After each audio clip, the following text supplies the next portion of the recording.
Jayadev ji.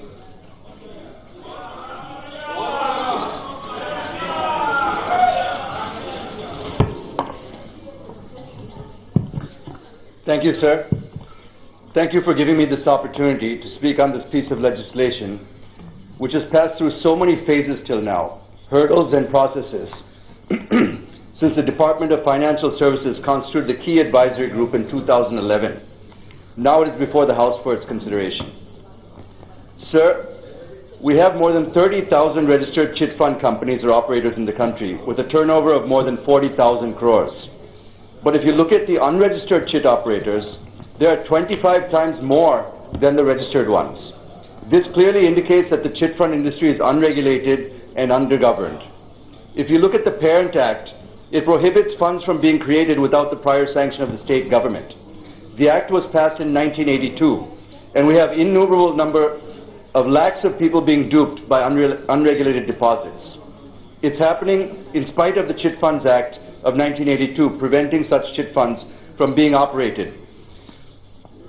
Sir, when the Parent Act itself is not able to control and contain the unregistered chit operators or companies, which are 25 times more than the registered ones, how does this bill help in containing them? I request the Minister to please explain this. Sir, the Honourable Minister is aware that South India is known as the chit fund capital of India, as it accounts for 1/3 of the country's chit fund business. Also, you are treating chit funds on par with NBFCs. But when it comes to taxing them, you are imposing more tax, including GST, on the chit fund business. Thirdly, I think you are giving 90% abatement to NBFCs when compared to 30% given to chit fund companies. So on the one hand, you treat them as NBFCs, and on the other, you're not extending the benefits of NBFCs to chit fund companies, which is discriminatory, sir. So I request the Honourable Minister to kindly consider giving chit funds also 90% abatement and remove GST on chit funds, as is the case with NBFCs. It is not that it would become an isolated case. There are examples in countries such as Canada and New Zealand.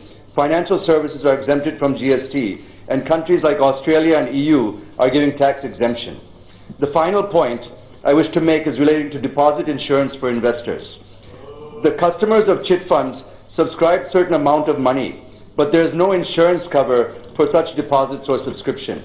So I request the Honourable Minister through this House to include this, if possible, in the bill itself.